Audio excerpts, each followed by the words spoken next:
Ouais, salut à tous, c'est Sturi. Ah oui, ça va pas changer, c'est toujours moi. On est rentré dans la dernière semaine avant les Survivor Series qui se tiendront dans la nuit du samedi 26 au dimanche 27 novembre 2022 en exclusivité, je le rappelle, sur le WWE Network. Un mois de novembre très important pour le catch et pas seulement qu'à la WWE parce que j'ai sorti récemment sur la chaîne secondaire les reviews et analyses des pay-per-view AEW Full Gear et NJPW Stardom Historic Crossover. Deux shows qui sont hautement recommandés, avec en sus une interview de Norbert Feuillant, le commentateur francophone de All Elite Wrestling qui était sur place et qui nous a livré pas mal de confessions sur son séjour. Si tout se passe bien, je sortirai demain sur la chaîne CCL Catch le Sturistradamus des Survivor Series avec le pronostic de tous les combats et également les dernières rumeurs, dont notamment la 5e participante du Wargames féminin qui devrait être révélée lors de l'épisode de SmackDown. Il y a des rumeurs très insistantes quant à l'identité de cette 5e personne, mais vous savez quoi, je vais pas en parler dans cet épisode.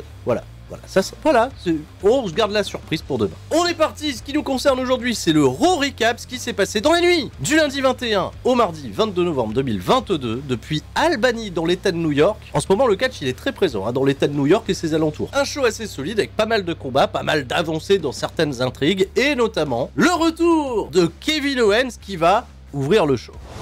Kevin Owens reçoit un bel accueil de la part du public. Il a été le 5e membre révélé pour l'équipe Babyface du Wargame masculin. Et Kevin Owens va très vite nous révéler qu'il a intégré ce combat pour un objectif, se confronter à un catcheur du clan adverse qui n'est pas Sami Zayn, parce que non, il considère toujours Sami Zayn comme son meilleur ami, mais on est d'accord, c'est ce qui rendra la confrontation des Wargames très intéressante. Son objectif, sa cible, c'est nul autre que le champion universel unifié, Roman Reigns, l'homme à abattre, qu'il a été celui qui a posé le plus de problèmes à Roman Reigns lors de ses 3 premiers affrontements au début de son règne, le TLC, le match en cage, le last man standing, et qu'à chaque fois, c'est un Uso, Paul Heyman, une intervention extérieure qui l'a privé de devenir champion universel à l'époque. Son objectif, c'est donc de faire tomber la Bloodline, mais il n'y arrivera pas seul. Il a une équipe avec lui, et dans son équipe, il y a évidemment les Brawling Brutes, qui font leur entrée par le public. Les Brawling Brutes sont à Raw, ainsi que le dernier membre de l'équipe, Drew McIntyre, et tout ce beau monde se réjouit de faire tomber la Bloodline ce samedi au Survivor Series. Évidemment, c'est le monde des Nitro, donc on est en territoire hostile. Il y a un autre clan qui est plutôt dominant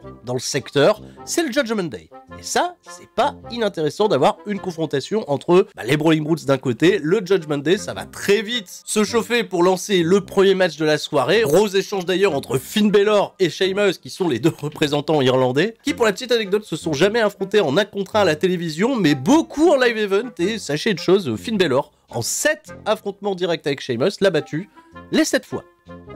Va y avoir une bagarre générale, c'est parti à la pub, retour de pub, les Brawling Brutes contre le Judgment Day, Kevin Owens aux commentaires, Drew McIntyre aux abords du ring. 15 minutes d'un combat très rythmé avec toujours autant de hits sur Dominic Mysterio, c'est incroyable à quel point la foule le hue. On lui a chanté Who's Your Daddy, la production a très vite filmé Rhea Ripley qui s'est vanté d'être le père de Dominic Mysterio. Et oui.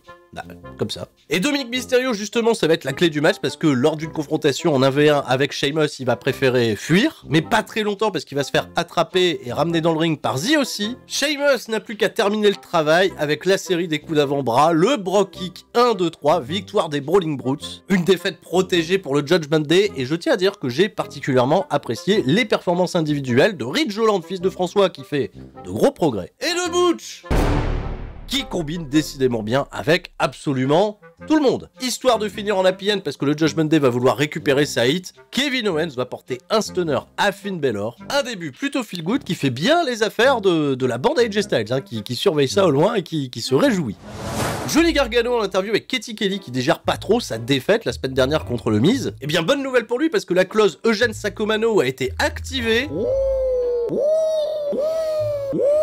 Johnny Gargano contre le Miz, avec Gargano qui fait son entrée sous un nouveau thème. Eh oui. Ça a pas mal polémiqué sur le réseau parce que le Rebel Heart était plutôt emblématique et là il a été remplacé par un thème qui est un rip-off en fait de Rebel Heart, mais c'est pas la même chose, c'est pas pareil. Et ça faut s'y attendre, tous les thèmes CFOS vont disparaître puisque WWE ont plus les droits. Alors là, si ça râle sur Johnny Gargano, j'ose pas imaginer ce que ça va être quand on va perdre le thème de Kevin Owens. Ou Shinsuke Nakamura, oulala, oulala.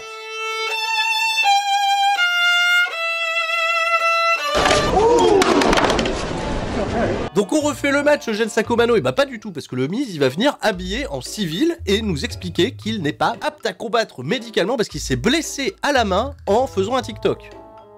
C'est son explication. Bon, c'est pas en faisant de la danse, hein, parce que apparemment faire du TikTok, le cliché, c'est faire de la danse. Mais plutôt en s'entraînant à combattre contre des cactus. Bon, voilà, contre des cactus. Mais que Johnny Gargano se rassure, il a trouvé un remplaçant pour combattre, et c'est Omos, Omos, accompagné de MVP. On l'avait pas revu depuis sa défaite en Arabie Saoudite, et oui, bah on va voir en 2022 un combat entre Johnny Gargano et Omos. Bon là c'est sûr, à la différence de gabarit, elle avantage totalement le géant nigérien qui, je le rappelle, mesure 2 mètres 113, mais il a grandi, voire encore. Gargano aura pas mal résisté, aura réussi une belle série de super kicks sur un Omos qui n'arrivait plus à se relever. Mais une distraction du Miz va lui coûter la victoire, et Johnny Gargano va périr dans le chokeslam d'Omos dans un combat qui a duré à peine 3 minutes 30. Le Miz, bien sûr, il se réjouit de cette victoire. On rappelle que le Miz, la semaine prochaine, il affrontera Dexter Lumis. Enfin, ça nous a pas été rappelé cette semaine. Et puis, qu'est-ce qu'il dit qu'il va pas refaire de la boxe contre des cactus pour se blesser à l'autre main? Hein? Alors, le Miz, bon...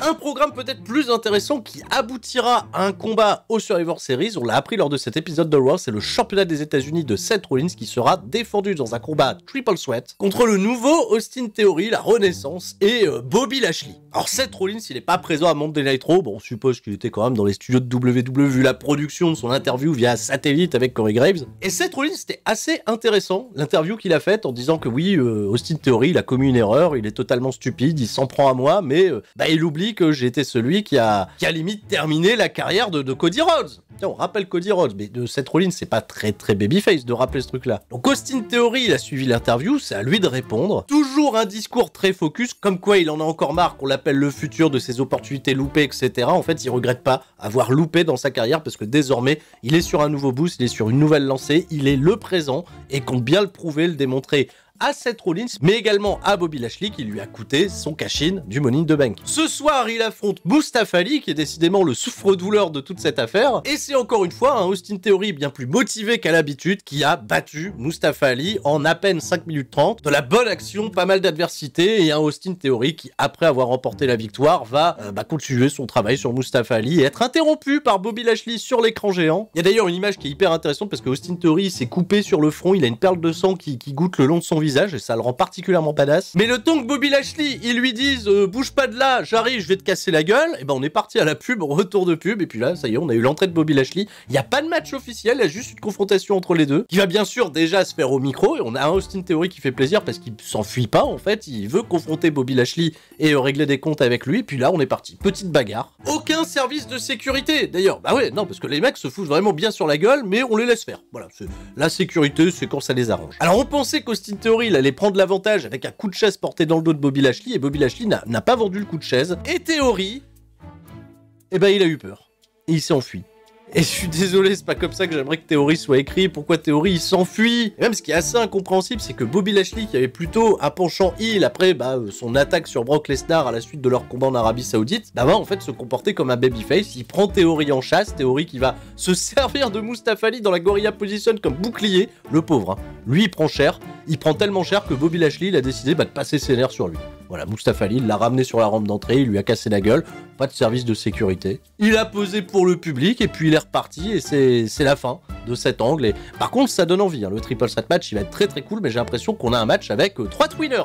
Limite, parce que même Austin Theory, j'ai pas envie de le voir comme un heel parce qu'il a vraiment cette espèce d'attitude badass qui peut peut-être fédérer le public à le soutenir. Donc c'est très surprenant et on aura, je pense, beaucoup de réponses à nos interrogations lors des Survivor Series parce que là, les rôles sont pas très bien définis et je m'attends vraiment à ce que, voilà, ça pète. Et j'en parlerai au Stradamus. On enchaîne les matchs et c'est un gros règlement de compte, peut-être pour terminer une bonne fois pour toutes le programme entre Alpha Academy d'un côté, Elias, Matt Riddle qui est venu au ring sans les bongos mais avec les claquettes et les merlus, le retour des merlus, et à peine la cloche qui sonne, on est tout de suite parti à la bataille. Il n'y a pas eu de tension véritablement, tu vois, mise en place pour nous signifier que c'est peut-être l'affrontement final, parce que après ce combat, on justifie pas, je pense, d'un rematch, j'espère que les deux équipes prendront des chemins différents, et j'espérais un peu secrètement une victoire d'Alpha Academy, qui a été très bonne sur l'intégralité du combat. Chad Gable toujours aussi cool. Surtout que Riddle, il a donné beaucoup de sa personne, il a passé énormément de temps à vendre les assauts de ses adversaires, on l'a vu beaucoup au sol. Mais finalement, tout est bien qui finit bien, le combo twisting neckbreaker suplex de la part de Elias, suivi par un floating bro de la part de Matt Riddle, on n'en parle plus. Victoire des babyface et il faudra reconstruire à nouveau Alpha Academy vers d'autres programmes. Là, j'espère que c'est terminé. Baron Corbin et JBL, backstage, le poker. Toujours le poker. Mais là, ils affrontent personne. Ils sont juste en train, je sais pas s'ils ont fait de partie, compter les jetons, j'en sais rien. Et Drew McIntyre, le kebabier, il s'est pointé. Il a échangé quelques politesses avec JBL et Baron Corbin et lui se sont rappelés du passé. Et c'est pas un passé qui m'inspire. Bah oui, ils se sont affrontés à WrestleMania. À l'époque où Drew McIntyre était à Raw et que Baron Corbin était à SmackDown, bah à chaque fois que Baron Corbin venait de SmackDown à Raw, c'était pour affronter Drew McIntyre. Et ben, chemin inverse, les amis. Baron Corbin, il est à Raw. Drew McIntyre, il vient de SmackDown. Et ben ils vont encore s'affronter. Et ils se sont affrontés pendant 18 minutes. Alors je vous cache pas que je suis parti un peu à reculons sur ce combat, parce que des Baron Corbin, Drew McIntyre, on en a bouffé. C'était certainement le meilleur affrontement entre les deux. Non mais vraiment, l'athlétisme était particulièrement cool. Baron Corbin, je l'ai trouvé plutôt solide, mais j'en avais plus rien à foutre. Ah, ça me semble logique, mais c'est une victoire pour Drew McIntyre, et pour Baron Corbin, en fait, on a juste rappelé qu'il a un programme d'attente avec Akira Tozawa qui est venu distraire JBL à l'extérieur du ring. Il lui a volé son chapeau, il lui a fait des blagues et de ce fait ça a distrait Baron Corbin. Voilà, c'est comme ça qu'il a perdu le match. Donc Baron Corbin en fait ça feud avec Tozawa. Tozawa d'ailleurs qui a été repackagé en l'ancien Tozawa, c'est fini le ninja. Il est redevenu Tozawa, mais il fait toujours de la comédie. Il vole des chapeaux, il fait des blagues. Momentum pour McIntyre, il n'y aura pas d'aftermatch. Et ce vendredi à SmackDown, il y aura McIntyre et Sheamus contre les Usos pour déterminer qui aura l'avantage des entrées au Wargames. C'est-à-dire qui rentrera avant les autres pour avoir un avantage numérique, tout ça je reparle sur Istradamus. Avant de partir à la pub, on a eu une annonce, The aussi, en interview exclusive. Voilà, dans les parties à la pub, retour de pub, on nous a remontré tout ce qui s'est passé dans le premier segment de la soirée. Et genre vraiment le focus, interview exclusive, tous les membres de The aussi. D'ailleurs, j'en profite pour parler tout de suite de ça, mais Mia Yim a été repackagée en Michin. Elle s'appelle plus Mia Yim, elle s'appelle Michin. Avant de faire des blagues, bah, c'est du coréen. Ça veut dire fou. Voilà, donc Mia Yim, elle s'appelle fou. Et l'interview exclusive de Cathy Kelly, elle a à peine le temps de plugger le match entre AJ Styles et Finn Balor à Survivor Series, bah que Finn Balor il s'est pointé et ça s'est transformé très très vite en bagarre. Attention, hein, belle bagarre, hein. Une bagarre avec la caméra qui tremble, hein, sans arrêt. Alors là, le mal de tête il était terrible. Ça s'est délocalisé à l'extérieur de l'arène, on s'est battu à côté d'une Ford qui n'était pas immatriculée, on a encore une fois attendu 10 ans avant d'envoyer le service de sécurité, et on n'est pas capable de savoir véritablement qui a pris l'avantage dans cet assaut. Voilà. Enfin, et c'est vrai, j'ai pas eu l'occasion de le dire, mais ce soir, dans le main event, Rhea Ripley contre Asuka pour déterminer là aussi qui aura l'avantage des entrées sur le Wargames féminin. Et Asuka fait son entrée, pas sous sa musique mais sous celle de Bianca Belair qui lead le mouvement à ses côtés Alexa Bliss. Bianca Belair, elle a tout simplement dans cette promo mis la hype sur son équipe et nous a promis de révéler la 5e participante lors de l'épisode de SmackDown. De ce fait, il y a eu des grosses huées parce que les gens s'attendaient à avoir l'info pour eux, bien sûr. Et Rhea Ripley a fait son entrée sous sa propre musique, voilà, Asuka, bah tu rentres pas sous ta musique. Et d'ailleurs, Bayley qui a accompagné Rhea Ripley avec tous les autres membres du Wargames féminin dans l'équipe de Bayley, elle a mis ça en valeur en essayant de mettre de la dissension dans l'équipe adverse en disant voilà, Bianca Belair, t'as pas d'amis en réalité, t'as pas de potes, c'est juste des meufs qui restent près de toi pour être les premières à pouvoir te challenger derrière. Hein, elle a peut-être raison. Bayley met donc en avant la bonne cohésion de groupe, et cette cohésion de groupe, elle commence par la victoire annoncée déjà de sa part de Rhea Ripley sur Asuka. Dans le combat qui va suivre, et ben les amis, on a eu un solide main event, là aussi de 18 minutes, il y a eu beaucoup de matchs très très longs à Monday Night Raw, où ça combine plutôt très très bien. On n'avait pas les autres catcheuses des autres équipes aux abords du ring, elles sont toutes retournées backstage pour regarder ça sur un écran, et à la toute fin du match, elles se sont toutes repointées pour absolument rien, parce qu'il n'y a pas eu de distraction. La victoire de Rhea Ripley, elle est très très forte, elle est très très clean, elle est très très belle. C'est limite une victoire qui placerait déjà Rhea Ripley comme la future challengeuse à Bianca Belair, et c'est un match que je pense vous êtes nombreux à vouloir voir. Évidemment après ça s'est transformé en bagarre générale, et pendant qu'elle se battait et qu'on a envoyé un peu de sécurité, encore une fois bien en retard, on nous a rappelé la carte des Survivor Series dans le plus grand des calmes, mais je sais pas, il manquait quelque chose à cet épisode. C'était pas un mauvais épisode, mais il manquait quelque chose. Ah voilà. Ouais, c'est ça. Ah oui. Byron Saxton. Ainsi s'achève cet épisode du Raw Recap. On se donne rendez-vous demain pour le Sturistradamus, toute la carte des Survivor Series au moment où on se parle. Je vous fais des gros bisous à tous, je vous dis à la prochaine. Et tout le monde reste fort, sauf Byron Saxton qui était absent. Oh, en toi. Ciao, bye bye.